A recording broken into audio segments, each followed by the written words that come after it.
아멘. 감사합니다. 오늘 주일 오후 예배로 우리가 함께 모여서 하나님 말씀을 함께 나누게 되어서 너무 감사합니다.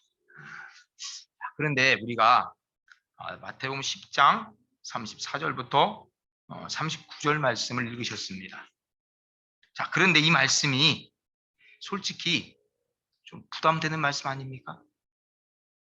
받아들이기 좀 어려운 말씀이에요. 그렇지 않습니까? 사람이 아버지와 딸이 어머니와 며느리와 시어머니가 불화하고 다툰다예요. 아니, 우리 하나님은, 우리 예수님은 사랑이다라고 말씀하시는데 왜 이런 말씀이 나올까요? 좀 이상한 생각 안 드십니까? 이상한 생각 안 드세요? 여기는 하나님의 비밀이 있습니다. 하나님께서 이 시간 우리에게 엄청난 복 주실 줄로 믿습니다. 자, 주보 보시니까 주보 한번 보세요. 말씀 제목이 참 재밌게 붙었네요. 예수님께 합당한 자, 마태가 아니라요. 마태는 떼셔야 되고요. 예수님께 합당한 자입니다. 예수님께 합당한 자가 어떤 자냐 이거예요. 오늘 우리가 이 말씀을 듣고 은혜 받으시면서 진정한 하나님께 합당한 자가 모두가 되실 수 있기를 축복합니다. 자, 구전에 의하면, 구전으로 전해오는 말입니다. 예수님의 아버지인 요셉은 로마 사람들이 주문해오는 십자가를 만드는 전문 목수였다고 합니다. 예수님의 아버지 요셉이 목수인 건 아시잖아요? 목수인데 또 어떤 목수였냐? 십자가를 만드는 전문가였다 이거예요. 그러니까 예수님은 어릴 때부터 아버지 요셉을 도와 열심히 목수 일을 하셨으므로, 그렇지 않습니까? 옛날에는 아버지가 하는 일 자식들이 다 배우잖아요. 아버지가 하는 일 따라합니다. 천직이 되잖아요. 천직이. 그러므로 예수님도 십자가를 만드는 전문가셨다 이거예요. 그렇습니다. 우리 예수님은 지금도 십자가를 만드는 초전문가십니다. 그래서 예수님은 지금도 우리 모든 그리스도인들에게 각각 적절한 십자가를 친히 만들어 주시는 거예요.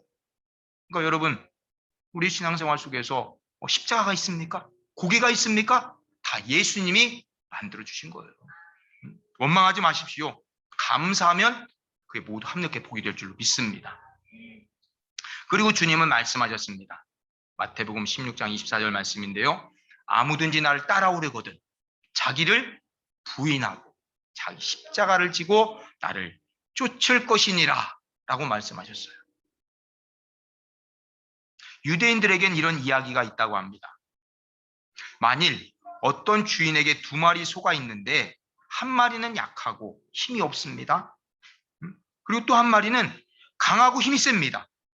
자, 그렇다면 이 2마리 소 중에 어떤 소에게 무거운 짐을 지울까요? 라는 질문이 있어요.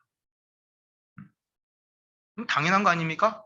건강한 소, 힘 있는 소에게 맡기는 겁니다.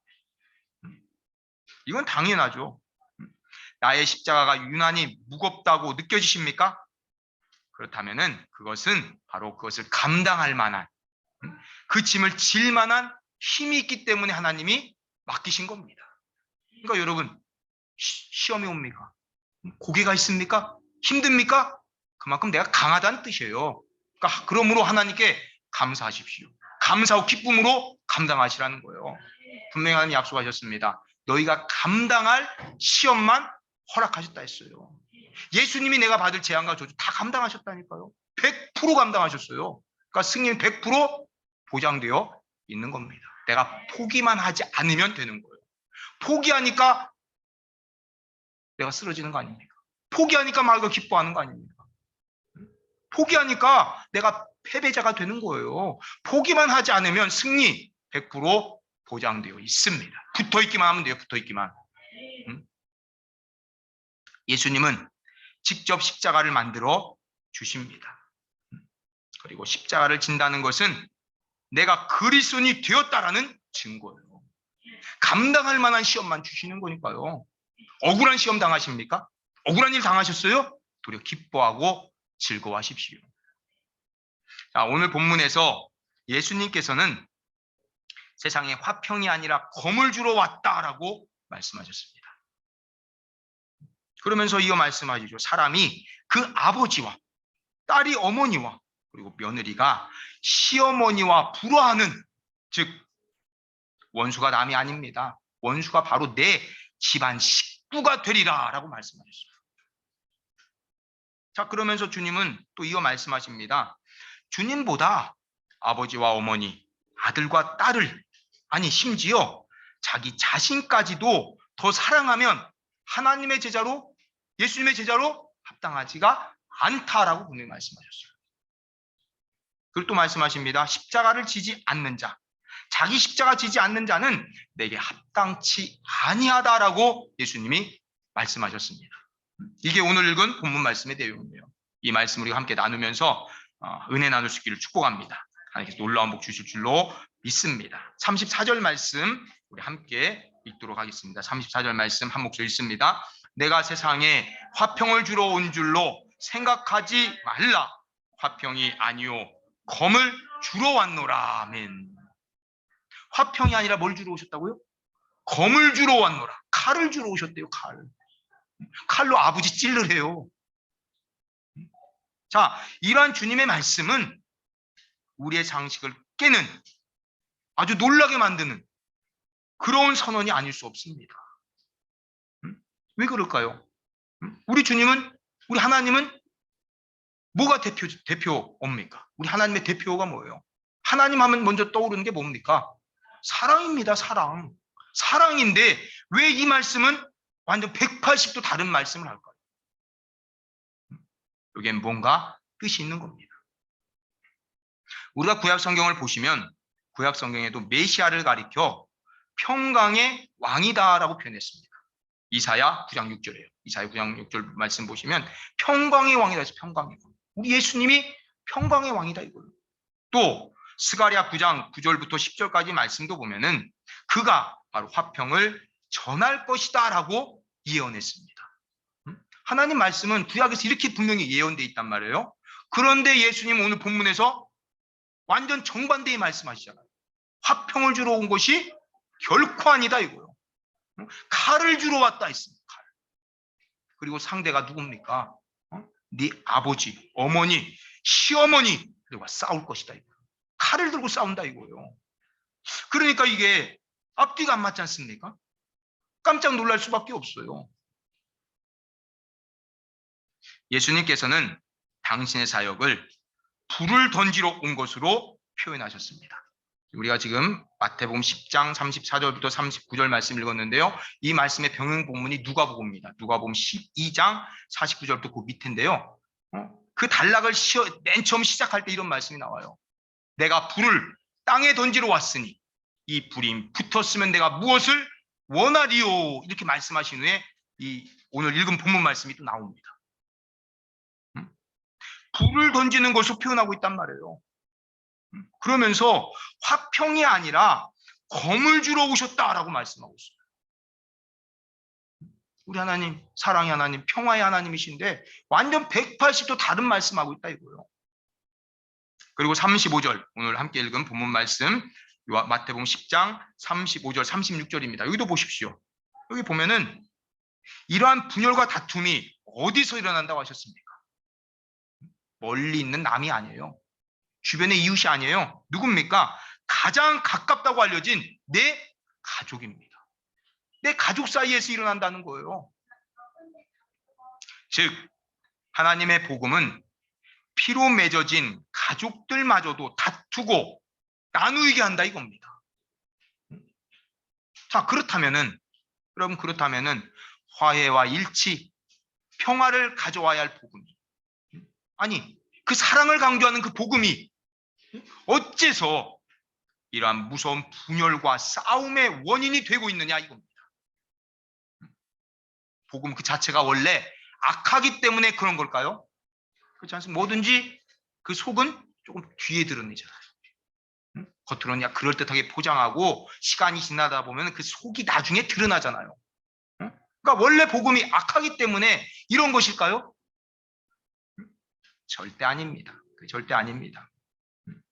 여러분, 구원론적인 면에서 예수님께서 이 땅에 오신 목적은 화평케 하기 위하심입니다. 하나님과 우리 사이 죄 때문에 원수 관계의 원수. 하나님 앞에 우리는 도저히 갈 수가 없어요. 갈래야 갈 수가 없습니다. 성경 말씀 보십시오. 아론의 두 아들이 여호와 앞에 나가다가 죽었다. 레위기 16장 1절 이렇게 시작합니다. 그 이유가 뭡니까? 아론의 두 아들이 누굽니까? 아론 대제사장이 대제사장. 옛날엔 대제사장, 제사장의 아들이 제사장 되는 거예요. 아론의 두 아들이 누구예요? 나답과 아비후입니다. 나답과 아비후. 누구? 제사장입니다. 제사장. 그런데 하나님 앞에 제사 드리려고 들어가다가 죽었다 말씀하고 있어요. 왜 죽었습니까? 죄 있는 채로 하나님 앞에 나가다가 죽은 거예요. 죄가 있기 때문에 우리는 하나님 앞에 나갈 수가 없습니다. 아주 두꺼운 장벽이 가로막고 있어요. 죄라고 하는 그 두꺼운 장벽이요. 그러니까 예수님께서 이 세상에 오신 목적은 이 죄의 문제를 해결해 주시고 하나님과 우리 사이 원수와 같은 그 관계를 화평한 관계로 만드시려고 오셨다 이거예요. 예수님은 제자들에게 장차 보혜사 성령을 보내실 것과 관련하여 또한 이렇게 말씀하셨습니다. 평안을 너희에게 끼치노니 곧 나의 평안을 너희에게 주노라. 내가 너희에게 주는 것은 세상이 주는 것 평안이 세상 평안이죠. 세상 평안과 같지 아니하니라. 요한복음 14장에서 이렇게 말씀합니다. 그리고 사도 바울도 로마서 5장 1절에서 이렇게 말합니다. 우리가 믿음으로 의롭다 하심을 얻었은즉 우리 주 예수 그리스도로 말미암아 하나님으로 더불어 화평을 누리자 했습니다. 예수 그리스도 말미암아 하나님과 우리 사이는 화평을 누리는 아버지와 아들의 관계, 아버지와 딸의 관계가 되었다 이겁니다. 그러니까 예수님이 이 땅에 오신 목적은 화평케 하기 위해서 오신 겁니다. 우리가 뭐 잘 나갔고 특별한 공로 세워서 하나님과 화평해진 게 아니에요. 예수님이 하나님과 우리 사이 중보자가 되어주시기 때문에 화평이 이루어진 겁니다. 자, 그런데 오늘 본문에서는 좀 다르게 말씀합니다. 오늘 본문에서 주님께서 말씀하신 화평과 성경이 일반적으로 말하는 화평의 본질이 다르기 때문에 이 말씀이 전혀 다른 말씀으로 보이는 거예요. 아니, 그렇게 사랑을 강조하던 주님이 왜 이렇게 엉뚱한 소리를 하실까? 이렇게 생각하게 되는 겁니다. 다시 말씀드립니다. 본문에서 예수님 말씀하신 화평, 이거하고 성경이 말하고 있는 화평은 전혀 다른 거다 이거예요. 즉 주님께서 말씀하신 본문의 화평은 외적이고 현상적인 것을 의미하는 겁니다. 겉모양만 화평해도 예수님이 지금 말씀하신 오늘 본문에 말씀하신 화평과 같은 거예요. 반면에 성경이 메시아와 관련해서 말씀하고 있는 화평은 내적인 화평이고요. 그리고 일시적인 게 아니라 영원한 화평이에요. 영원. 그렇지 않습니까? 아버지와 자식의 관계, 부모와 자식 관계 뗄래야 뗄 수 있습니까? 죽어서도 못 되는 게 부모와 자식 관계 아닙니까? 그러니까 하나님 우리 영적인 아버지가 되셨잖아요. 그러니까 영원한 화평이에요. 여기서 외적이고 현상적인 화평은 일반적으로 타협을 통해서 얻는 겁니다. 그러한 의미에서 외적이고 현상적인 화평은 진정한 의미의 화평이 아닌 거죠. 진정한 화평 아니지 않습니까? 여러분 생각해 보십시오. 이런 화평은 갈등과 분쟁을 타협이라는 거적으로 잠시 덮어둔 거 아닙니까? 그렇지 않습니까? 나랑 A라는 사람이 갈등이 있어요. 어떤 문제가 다투고 있어요. 그러다가 둘이 화합할 수도 있습니다. 그때요, 문제가 100% 해결돼서 화합하는 겁니까? 아니잖아요. 그냥 화평이랑 거적댕이 덮어 씌우고, 그래, 우리 둘이 조금씩 양보하자, 이거잖아요. 그러니까 일시적인 겁니다. 일시적으로 그 평화가 유지되는 거, 이거에 불과하다 이겁니다. 그러므로 이 화평은 언제든지 다툼으로 다시 바뀔 수 있습니다. 언제 바뀔지 몰라요. 주님은 이러한 화평을 주시기 위해 이 세상에 오신 것이 아니다라고 말씀하시는 겁니다. 이런 것이 아니라 주님이 주신 화평은 영원한 화평이에요. 영원한 화평. 그래서 주님은 나는 도리어 검을 주러 왔다라고 말씀하십니다. 즉 예수님께서 세상에 오심은 제자들과 세상이 심각하게 분쟁하도록 하기 위해서 오셨다라고 말씀하십니다. 자, 그래서 실제로 우리가 예수님의 삶도 한번 살펴보십시오. 예수님께서는 화평을 위해 누구와도 타협하지 않으셨습니다. 그래, 내가 한 발 물러설 테니 너도 한 발 물러서자. 야, 우리가 서로 양보하고 이렇게 타협하자. 예수님 말씀하신 적 있습니까? 예수님이 유대 정치인이나 종교 지도자들과 많은 갈등을 일으키셨습니다.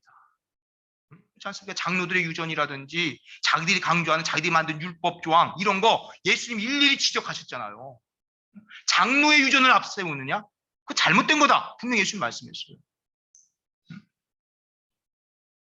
또 오늘날 주님의 복음이 전파되는 곳에는 일시적인 현상이긴 하지만 여러 모양의 다툼 발생하게 돼 있습니다. 발생하게 돼 있어요. 그 집안이 안 믿는 분들, 집안 전체가 안 믿는, 더군다나 부모님 안 믿는 상황 속에서 예수님 믿는 분들은 다 경험해 보셨잖아요. 집에서 반깁니까? 이상한 소리 듣지 않습니까? 교회 미쳤다 소리 안 들으셨습니까? 그래요. 이렇게 복음이 전파되는 곳에는 이런 현상 당연히 따라옵니다. 특히 이러한 갈등과 분쟁의 소지가 많은 곳이 바로 가정입니다. 우리 집이에요, 우리 집. 복음 때문에 남편이 아내와 그리고 부모와 자식이 갈등을 일으키고 있다 이겁니다. 여러분, 이것은 빛과 어둠 그리고 기름과 물이 하나 될 수 없는 것과 같은 겁니다. 이것처럼 세상 진리와 비진리, 세상 진리와 성경의 참진리, 그리고 의와 불이 이건 하나가 될 수가 없어요. 그렇기 때문에 다툼이 생기지 않을래야 않을 수 없다 이겁니다. 그래서 구원의 복음이 들어오면 죄악과 불의, 그리고 분열, 다툼 이런 것들이 일어나게 되는 거예요. 이건 어쩌면 너무나도 당연한 겁니다. 당연한 거. 성도 여러분, 신앙으로 인한 갈등과 다툼 이것은 마치 암 환자를 구하기 위해서 칼을 들이대어서 암세포, 그 종양을 잘라내는 것과 같은 거예요. 여러분, 악성 종양을 떼어내므로 목숨을 살려내기 위해서 겪는 고된 다툼과 고난의 과정, 이게 축복입니까? 저주입니까? 축복입니다. 이건 축복입니다. 제가 전에도 한번 말씀드렸지만 저 뇌수술도 직접 해봤거든요. 이거요, 해보니까 굉장히 아프더라고요. 뇌 속에서부터요, 1분 1초도 안 쉬고요, 막 굉장히 큰 아픔이 와요. 너무너무 아프더라고요. 근데 이런 아픔, 이게 고통입니까? 저주입니까? 아니더라고요. 당장은 아프지만 이제 그 병의 자유함을 얻었잖아요. 자유함을 얻었어요. 그러니까 결코 이런 고통, 고난의 과정 절대 저주가 아닙니다. 절대 저주가 아니에요. 이 암세포를 떼내는 그 고통의 과정 속에서 환자들은 치료에 대한 소망과 평안을 갖게 되는 겁니다. 기대감을 가지게 돼 있단 말이에요. 아무리 아프다, 뭐다 해도요. 아니 심지어 내 목숨까지 걸고 하는 거 아닙니까? 수술할 때 서약서 쓰더라고요. 서약서. 내 목숨 어떻게 돼도 의사 책임 전혀 없다. 100% 내가 책임지겠다 서약서 써요. 그러니까 목숨 걸고 하는 겁니다. 왜 목숨을 겁니까? 그 뒤에 찾아올 참된 평안, 참된 소망, 이걸 기대하기 때문이죠. 그렇습니다. 이처럼 분쟁과 갈등의 과정 안에서도 복음을 받아들여 예수님을 구주로 믿은 자에게는 참된 내적 평안이 있는 겁니다. 비록 외적으로는 억압받고 가족이나 주위 사람으로부터 멸시와 질타 당할 수도 있어요. 그런다 할지라도 내적으로는 주님께서 하늘의 참평강을 채워주시는 겁니다. 이게 신앙 간증 그건데요. 전 제일 먼저 떠오르는 게 저희 할머니네요. 저희 할머니. 저희 뭐 할머니의 친정 어머님이죠. 거기부터도 뭐 믿기 시작했는데 그건 생략하고요. 저희 할머니가 맨 처음 시집 오셨을 때 저희 집안에요 예수의 예자다 모르는 사람, 아는 사람 한 명도 없었어요.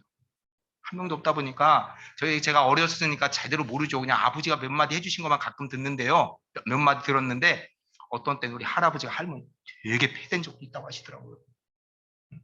옛날엔 그렇지 않습니까? 남존여비 사상이 있다 보니까 여자 별거 아니에요. 남자들이 막 때려 죽여도 되는 그런 세상 아니었습니까? 그러니까요, 왜 교회가 아니야 이거요. 조상 섬기지도 못하게 하는 그 이상한 서양 귀신 섬기려고 가냐 이거죠. 맞으신 적도 꽤 있다고 하더라고요. 그래서 또 들린 소리는 할머니의 그 맺힌 한을 자식들한테 풀기도 하셨다 뭐 이렇게도 얘기를 하시는 것도 들어봤는데요. 여하튼간 그런 고난의 과정이 있으셨다 이거예요. 그런데 우리 할머니가 안 놓으셨어요. 안 놓으시니까요. 안 놓으시니까요. 안 놓으신 이유가 뭡니까? 예수님을 아니까, 천국을 아니까 안 놓으신 거예요. 그랬더니 저희 아버지 때 와서는 목사님들 나오고요. 저희 때도 마찬가지예요. 저 조카 때들도 있고요. 복음화가 된 겁니다. 그때 그 고통, 연단의 과정 포기하셨더라면 제대로 된 복음 안 들어왔을 겁니다. 그러나 그 과정을 통과하니까 놀라운 축복이 이루어진 거 아닙니까? 그러니까 여러분, 이런 과정을 우리는 절대 힘든 고난의 과정을 생각하지 마시기 바랍니다. 이런 예화가 있습니다. 어느 장로님의 이야기인데요. 이 장로님은 인류대학을 나와 최고의 직장에 들어가셨습니다. 그런데 이 장로님은 이때는 불신자셨어요. 안 믿는 분이에요. 젊을 땐. 자, 그런데 이 장로님이 예수 믿는 여자분을 만나서 결혼을 하게 됐어요. 사모님은 아주 열심히 있는 신앙인이었던가 봐요. 자, 그러다 보니까 신앙 문제 때문에 집안에 불화가 생겼습니다. 불화가요. 그래서 효자인 아들에게 그 모습이 나타나기 시작한 거예요. 아버지는 좋은 직장에서 아들이 편안하게 살았으면 좋겠다라는 생각을 가지고 있었습니다. 하지만 아들은 아들이 이제 은혜 받은 그런 체험도 했는가 봐요. 그래서 신앙적으로 의미 있는 삶을 살고 싶어 했습니다. 그래서 결국 아버지와 조금 갈등이 생기다가 급기야 그 아들이 어떻게 선택하느냐, 어떤 길을 선택하느냐. 아들은 이 신앙 갈등 문제 때문에 아버지와 자꾸 다툼이 있었던가 보죠. 결국 미국으로 떠났습니다. 유학을 핑계로 떠났어요. 그리고 부모와 연락도 딱 끊고 산 거예요. 자, 이런 과정 조금 거치다 보니까 세월이 흘러 신앙의 갈등은 사라졌습니다. 그리고 그렇게 반대하던 아버지도 예수 믿고 장로가 되었다 이거예요. 그 가정에 진정한 평화가 찾아온 겁니다. 잠시 불화가 있었지만, 다툼이 있었지만, 어떻게 친아버지와 자식이 싸웁니까? 다툼이 일어나요. 옛날 우리나라는 동방예의지국입니다. 자식이면 부모 말씀 무조건 순종해야 돼요. 그런데 자식이 부모의 뜻을 거역했어요. 말이 됩니까? 이 짐승만도 못한 놈아 할 만하잖아요. 놈이란 말까지 써서 죄송한데요. 그렇지 않습니까? 그렇지만 이런 가정 불화 같은 그런 모습이 있었지만 이거는 참된 축복을 가져오는 하나의 과정에 불과했다 이겁니다. 여기서 우리는 중요한 영적 진리를 발견하게 되는 겁니다. 그것은 바로 참된 평화, 곧 내적인 평화죠. 이거는 무조건적인 양보나 타협을 통해서 이루어지는 것이 아니다 이겁니다. 부단한 영적인 투쟁, 이걸 통해서 얻게 되는 겁니다. 그렇습니다. 참된 평화는 오직 불의 및 비진리와의 투쟁으로 얻어지는 겁니다.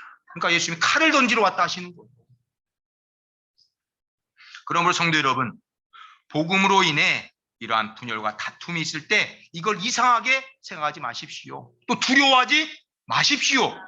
우리의 대장 되신 예수님이 이미 승리하셨기 때문에 승리는 보장되어 있는 겁니다. 그러니까 우리가 두려워하지 않으면 되는 거예요.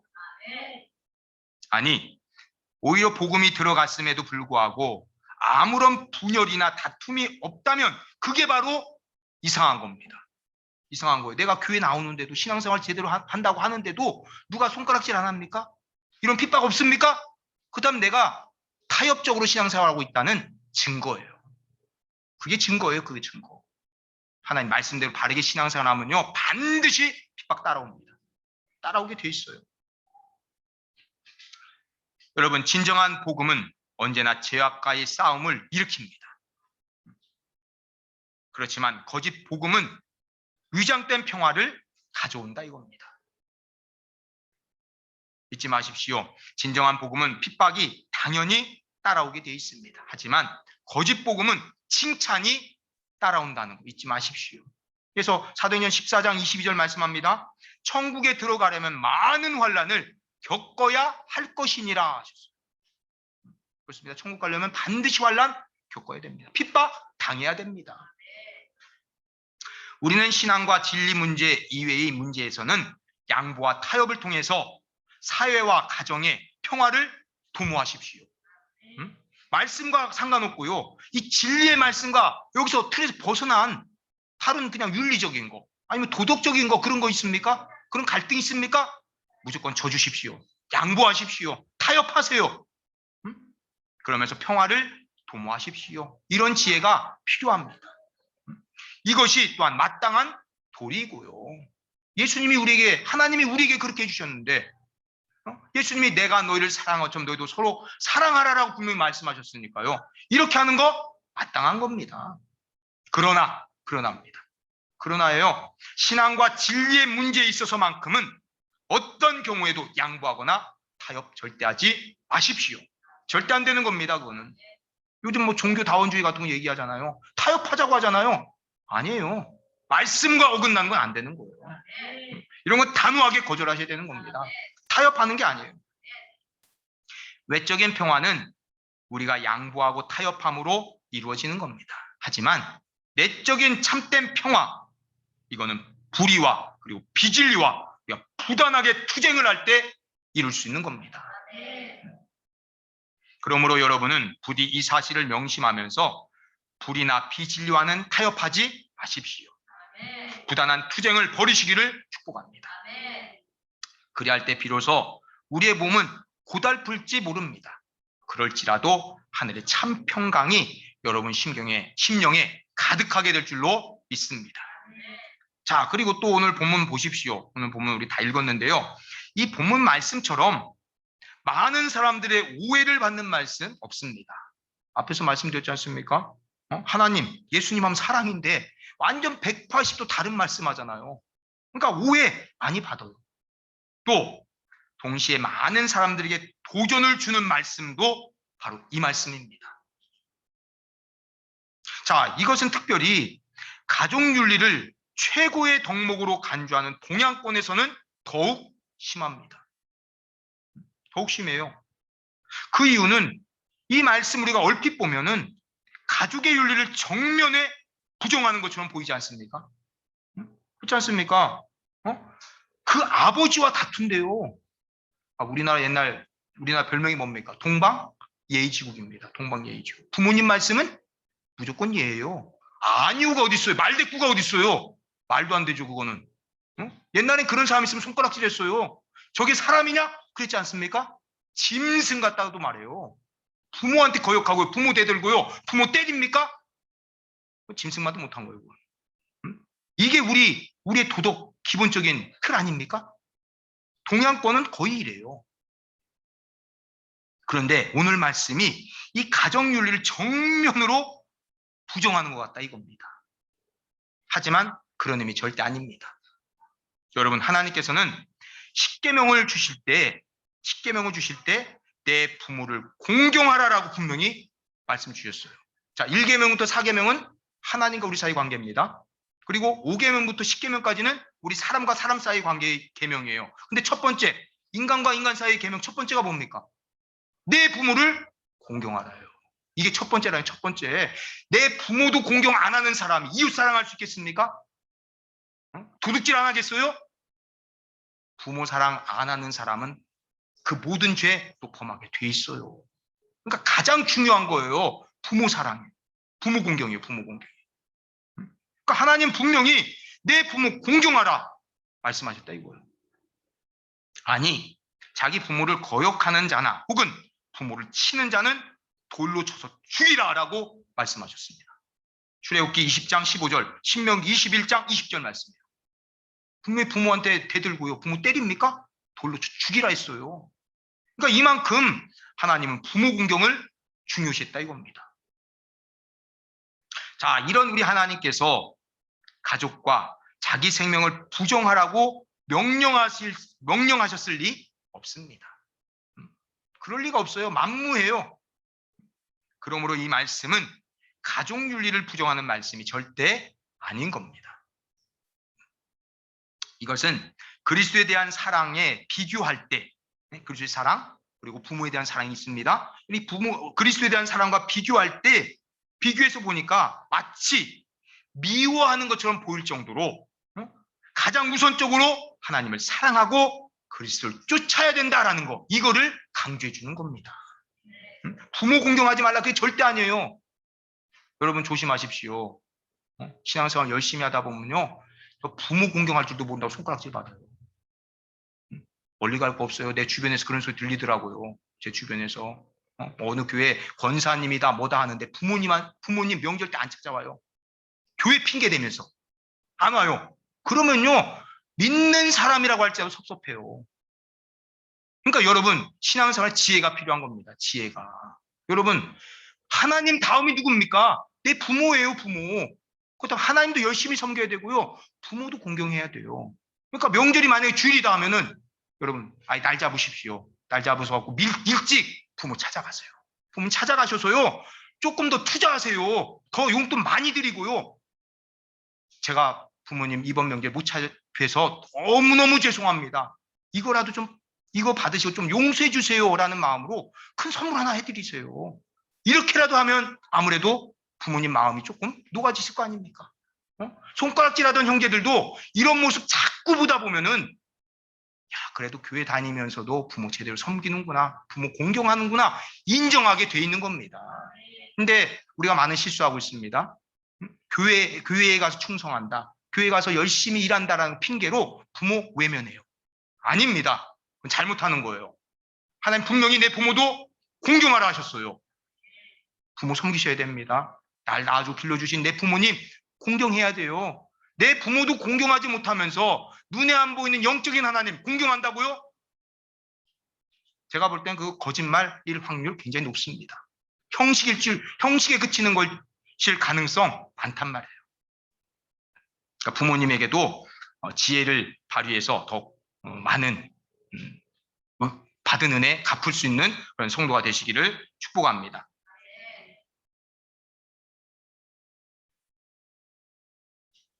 그렇습니다. 우리 신앙과 진리 문제, 이거 외의 문제에서는 우리가 양보하고 타협할 수 있지만 진리만은 절대 타협할 수 없다라고 말씀드렸어요. 그러니까 여러분들 더욱 부모님도 공경하는 데 있어서 더욱 지혜를 발휘할 수 있기를 축복합니다. 자, 그러나입니다. 이처럼 우리 그리스도를 위해 이 땅에서 나를 낳아주신 부모와 또 같은 피를 받고 함께 자란 형제 자매를 떠나는 거, 그 진짜 어려운 일 아닙니까? 절대 쉬운 일이 아니지 않습니까? 한 몸처럼 여기는 배우자를 미워할 정도로 하나님을 사랑한다는 거, 이거 가능한 일일까요? 그렇게 쉬운 일이 절대 아닙니다. 더군다나 눈에 넣어도 아프지 않다라고 말할 정도로 자식을 사랑하는 마음, 이거는 이 세상 어느 부모나 동일해요. 내 자식은 눈에 넣어도 안 아파요. 그럴지인데 자식 사랑마저 그리스도를 위해 희생한다는 거, 이거는 거의 불가능합니다. 불가능해요. 불가능에 가까워요. 뿐만 아닙니다. 이 말씀은 단지 가족에게만 국한하는 그런 말씀이 결코 아닙니다. 땅에 있는 모든 것을 대표해서 가족을 예수님이 거론하신 거예요. 따라서 진정 그리스도를 쫓는 사람이라면 내 가족과 자신의 생명은 기본이고요. 기본이에요, 기본. 기본이고 지연과 혈연, 기타 땅에 속한 모든 것까지 부정할 수 있는 그런 결단, 그런 희생 필요하다 이겁니다. 그래서 이것은 우리의 힘만으로는 불가능한 겁니다. 오직 성령의 능력을 통할 때 우리가 할 수 있는 겁니다. 그래서 아까 말씀드렸던 누가복음 12장 49절, 오늘 읽은 본문 말씀과 병행 본문이라고 했잖아요. 거기선 이런 말씀을 시작하는 겁니다. 내가 불을 땅에 던지러 왔으니 이 불이 붙었으면 내가 무엇을 원하리요? 그러면서 내가 화평이 아니라 칼을 주러 왔다. 내 부모와 싸워야 된다. 이런 말씀하시는 거예요. 여기서 말씀하신 불이 뭡니까? 불을 던지러 왔다 하셨어요. 불 받아라 그러잖아요. 어떤 때는 뭡니까? 불. 성령이에요. 성령 충만해야 됩니다. 성령 충만하면요, 누가 하지 말래도요, 누가 강요 안 해도요, 저절로 하나님 먼저 사랑하게 돼 있어요. 하나님 위해서는 목숨까지 내놓을 수 있다 이거예요. 왜요? 성령 충만함. 내 생각이 완전 바뀌니까요. 완전 내 거는 내 목숨도 하나님 거인 거 100% 인정하는 거예요. 그러니까 우리는 성령 충만을 사모하시기 바랍니다. 성령 충만하시고 말씀 충만해야 됩니다. 말씀에 미치셔야 돼요. 표현이 뭐하지만 맞는 말이에요. 진짜 미쳐야 됩니다. 말씀에 붙잡혀야 돼요. 그래야 내 생각이 바뀌죠. 환경을 뛰어넘을 수 있죠. 여러분, 사람이요, 뭔가에 붙잡히면요, 미치면요, 환경 뛰어넘습니다. 환경 뛰어넘어요. 보십시오. 이 코로나 때문에 사람들 모이지 말라고 하잖아요. 근데요, 저도 야구 좋아합니다. 야구 좋아하는 사람들 보세요. 스포츠 좋아하는 사람들 보세요. 암만 뭐라고 해도요, 이 법적으로만 저기 제재 안 걸면요, 당장 달려갑니다. 누가 뭐라고 해도요, 소리 조금만 나도 눈 돌아가요. 미쳤으니까요. 거기에 마음 뺏겼으니까요. 마찬가지입니다. 우리도 하나님 말씀에 마음 뺏기시기 바랍니다. 아니, 성령님께 붙잡히십시오. 내 소욕이 아니라 성령의 소욕을 쫓아 사는 그런 모든 성도가 되시기를 축복합니다. 하지만 성도 여러분, 우리의 참모습은 어떠합니까? 우리 현재의 모습 어떻습니까? 입으로는 부정한다고 말하면서도 정작 중요한 일이 부딪히면 가장 먼저 거론되는 문제들이 바로 이런 것들 아닙니까? 그래서 보십시오. 멀리 갈 거 없이 우리 교회 안에서조차도 장로나 집사 선거 같은 거 한다면요, 이리저리 혈연이니 지연이니 이런 거 관계 따집니다. 교회 좀 커져 보세요. 그러면 그 각 기관 장 뽑을 때도요, 선거해 보세요. 그런 거 따져요. 목사님들도 왜 아니에요? 목사님들도. 저희 감독은 좀 교단이 크니까요, 감독 되려고 하면요, 저희 연예 최고로 감독이라고 표현하거든요. 감독 되려면요, 이 세상 선거나 좀 많이 차이 안 나더라고요. 파당 달려요. 학연 지연 따져요. 감신대 나왔냐, 목원 나왔냐, 협정 나왔냐 따져요. 이게 인간입니다. 그래서 평소에는 하늘의 삶을 살아가는 것 같은데 정작 자신의 이해관계가 걸리면 드디어 땅에 속한 우리의 본색 드러나게 되어 있습니다. 드러내게 돼요. 그러므로 성도 여러분, 우리는 이러한 주님의 말씀 앞에서 진정 우리가 땅에 속한 것들에 매여 있지 아니한지 한번 스스로를 점검하시길 바랍니다. 나를 얽어매고 있는 것이 있다면 과감하게 내려놓으십시오. 내려놓으세요. 자식 걸립니까? 내려놓으세요. 내가 암만 철두철미하게 키우려고 해도요, 하나님이 안 도와주시면요, 그 자식 내가 어떻게 할 수 없어요. 곁길로 빠질 수 있어요. 하지만 내버려둬도요, 하나님께 맡기면요, 하나님 알아서 키워주십니다. 곁길로 빠졌습니까? 때가 되면 하나님이 더 큰 은혜 주셔서요, 돌아오게 하세요. 그러니까 하나님께 맡기세요. 그리고 하나님만 위해서 힘써 일하기를 축복합니다. 자, 38절 말씀 보시겠습니다. 함께 읽겠습니다. 38절. 또 자기 십자가를 지고 나를 따르지 않는 자도 내게 합당하지 아니하니라. 아멘. 자, 자기 십자가를 지고 따라오라 말씀하세요. 그렇습니다. 우린 진정 주님을 따라가려면 주님이 가신 길 따라가야 돼요. 예수님의 십자가의 길 따라가는 거, 이건 너무나도 당연한 겁니다. 그래서 예수님이 그러셨죠. 누구든지 나를 따라오려거든 첫 번째 자기를 부인하고 그다음에 자기 십자가를 지고 따르라 하셨어요. 그렇습니다. 주님의 제자는 기꺼이 자신의 모든 것을 포기할 줄 알아야 한다 이거예요. 그렇습니다. 그리스도를 따르는 사람은 자기의 모든 것, 여기 내 자아도 들어갑니다. 내 자아. 나도 들어가요. 내 자아를 버리고 몸을 가볍게 하는 사람만이 주님을 따라갈 수 있는 겁니다.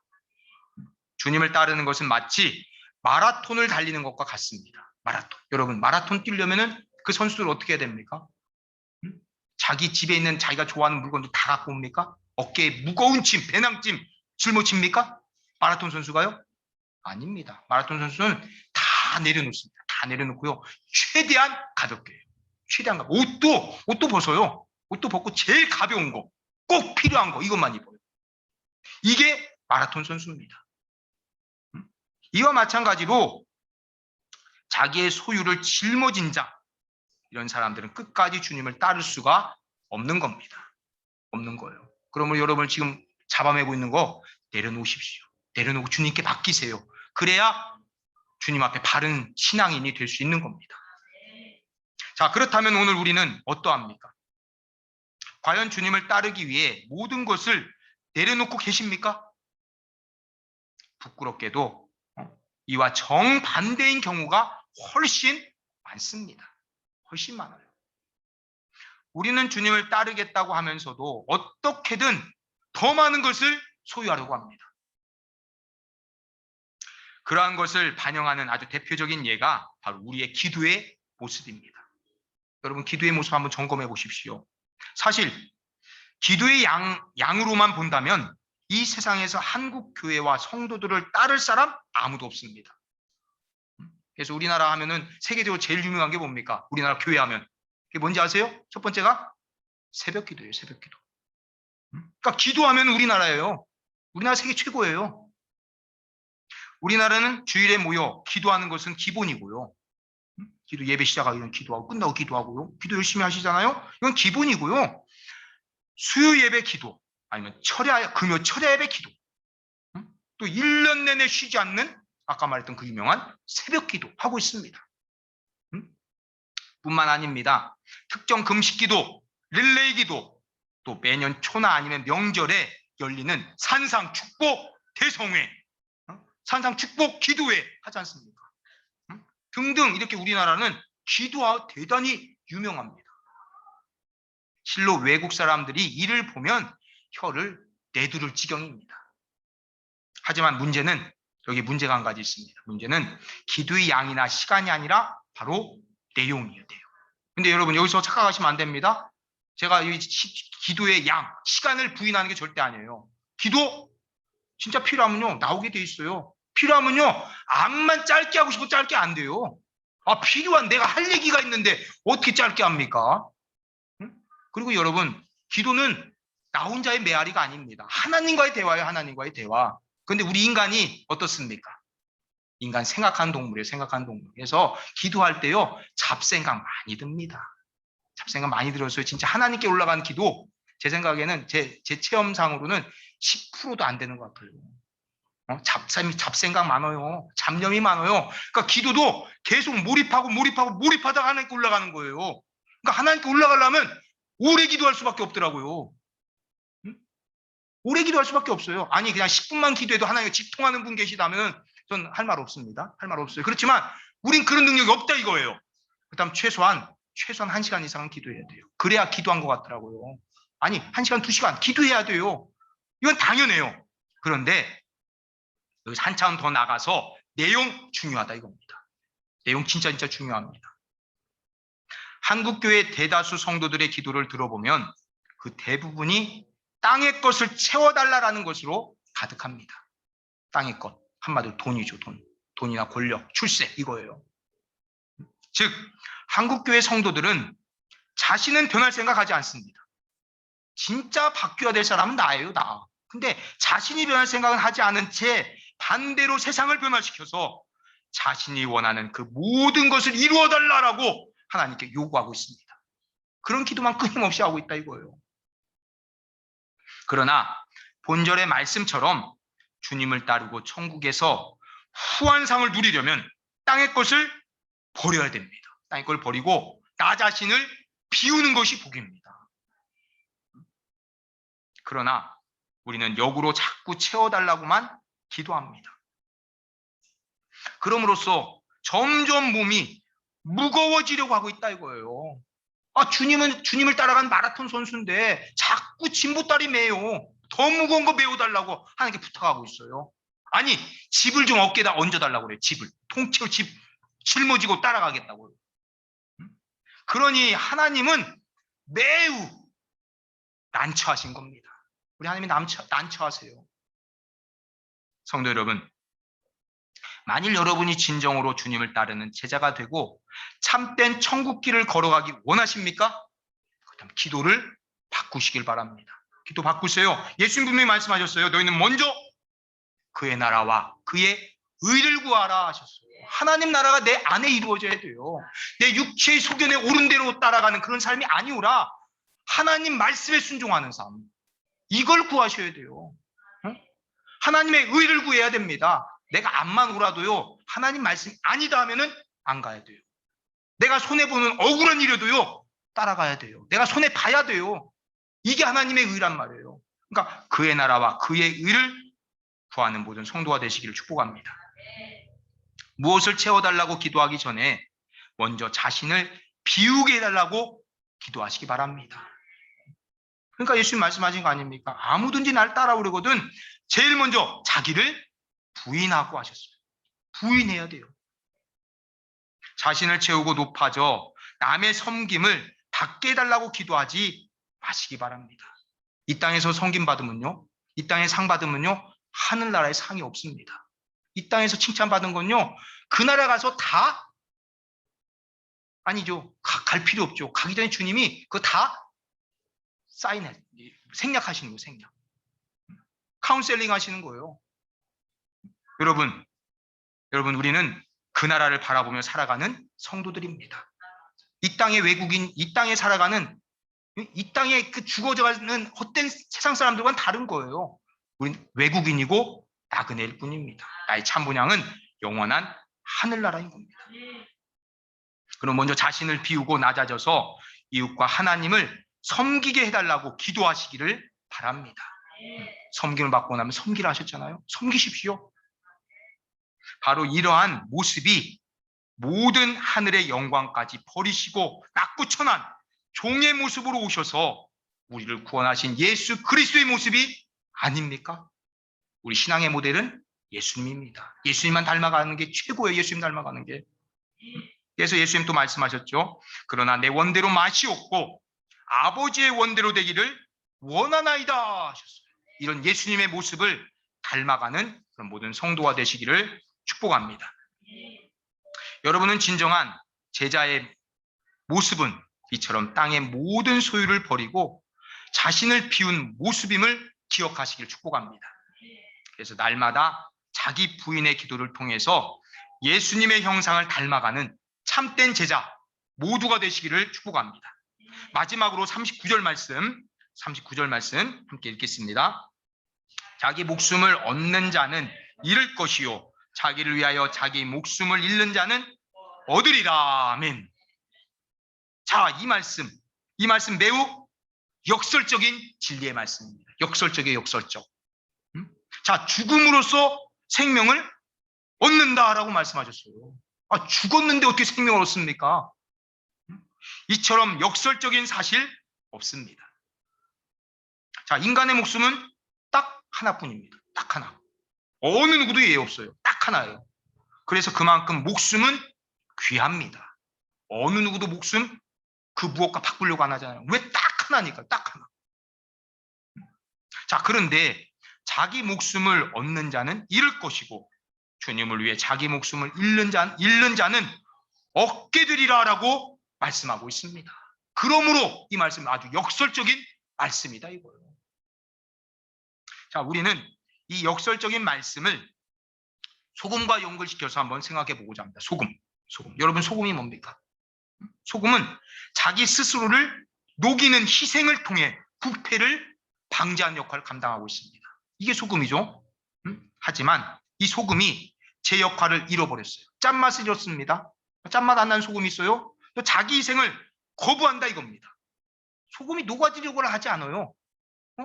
자, 이걸 거부합니다. 자, 그렇다면 어떻게 될까요? 그 소금 아무짝에도 쓸모없습니다. 아무짝에도 쓸모없어서 길가에 내버려서 사람들이 밟고 지나갈 뿐입니다. 그렇습니다. 결국 희생과 섬김과 충성이라는 십자가, 즉 성도의 본질을 잃은 이들은 주님으로부터 버림을 받고 만다라는 거 잊지 마십시오.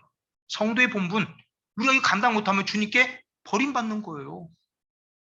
자, 아주 구체적인 아주 좋은 예가 있습니다. 신뢰가 있어, 신뢰. 그게 뭐냐? 바로 이스라엘입니다. 이스라엘 역사를 한번 생각해 보십시오. 자, 이스라엘 민족은 실로 이 썩고 부패한 세상을 위해 하나님에 의해서 선택된 소금과 같은 존재인 거예요. 그들만 특별히 선명히 뽑은 게 아니라 그들을 통해서 세계를 복음화하시기 위해서 하나님이 그들 택하신 겁니다. 그런 말씀이 구약에도 나와요. 구약에도.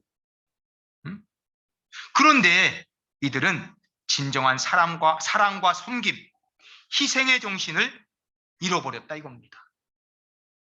따라서 그들에게 남은 것은 문자뿐인 율법, 이것만 남았어요. 또 하나님이 떠난 텅 빈 성전, 이것만 남았습니다. 솔로몬 성전도 하나님 떠나셨어요. 그래서 결국 바벨론 왕 느부갓네살이 다 무너뜨리잖아요.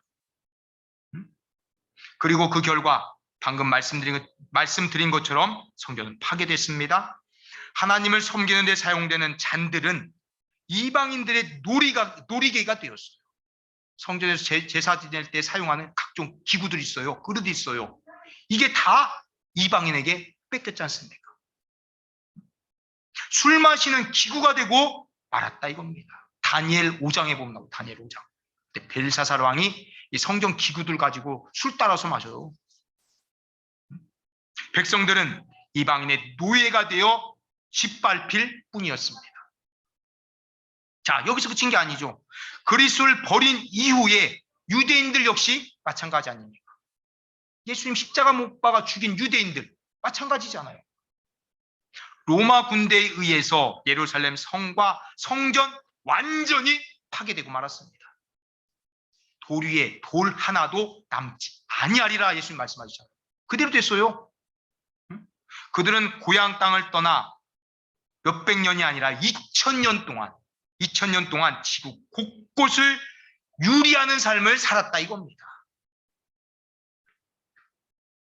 그러므로 우리는 이러한 주님의 말씀과 역사적인 사실을 교훈으로 삼아야 됩니다. 교훈으로 삼아서 십자가와 자기 부인의 정신을 내가 잃고 있지 않은가 스스로 점검하십시오. 점검하셔야 돼요. 나를 부인하지 못하고 내가 자꾸 살아납니까? 하나님 말씀보다 내가 우선됩니까? 구약의 이스라엘 백성과 난 똑같은 거예요. 똑같아요. 그럼 이스라엘처럼 망한다 이겁니다. 참된 하나님의 말씀과 십자가를 잃음으로써 서구의 많은 교회들이 영화관, 술집으로 바뀌어가고 있지 않습니까? 남의 얘기 아닙니다. 이거 남의 얘기 아니에요. 우리나라 조금 있으면 이런 현상 나타나요. 나타나게 돼 있어요. 서서히 그런 모습 보이고 있다니까요. 찬송가와 기도 소리 대신 세속적인 춤과 노래와 술주정뱅이의 떠드는 소리로 가득 찬 그런 환락의 장소로 변하고 있다 이겁니다. 보십시오. 이번 코로나 때문에 건물 내놓은 교회도 꽤 있어요. 몇백 개 됩니다. 교회 건물 내놨다니까요. 이단이 사기도 하고요. 그러다 보면 결국 이런 술집 같은 데로 바뀔 수도 있어요. 이 현실을 남의 문제로만 치부해서는 절대 안 됩니다. 성도 여러분, 그 무엇보다 좁은 길, 생명의 길의 중심에는 십자가가 있다는 것, 이거를 깨닫고 이 십자가를 회복하시기를 기도합니다. 십자가는 고난의 길입니다. 고통의 길이에요. 내가 손해보는 거예요. 하나님 말씀에 순종하려면 내 정욕 내려놔야죠. 나를 복종시켜야 되잖아요. 즉 희생과 섬김, 자기 부인과 충성을 회복하실 수 있기를 축복합니다. 교회 건물이 아무리 웅장하고 화려하다 할지라도 십자가가 없다면 그곳은 교회 아닙니다. 여러분 실제적으로요. 교회 건물 보세요. 교회 건물에 십자가 없습니까? 거기가 어딜까요? 십자가 없는 건물. 하나님 교회예요. 이단이에요. 이단. 십자가 없으면 교회 아닙니다. 영적으로도 마찬가지죠. 우리에게 십자가 없으면요. 나는 진정한 성전 아니에요. 하나님의 성전이 아니란 말이에요. 성령이 내 안에 안 계시다는 거예요. 심하게 표현하면. 그러니까 여러분 희생과 섬김, 자기 부인과 충성 회복하실 수 있도록 힘쓰시기를 바랍니다. 따라서 우리는 겸손한 기도와 회개하는 심령을 통해 진정 십자가를 지는 제자들로 거듭나시기를 축복합니다. 희생과 섬김, 겸손과 충성의 열매를 맺으시기를 축복합니다. 그래서 우리가 진정 세상에 참된 빛과 소금의 사명, 그것을 감당해 나가는 모든 성도가 되시기를 축복합니다.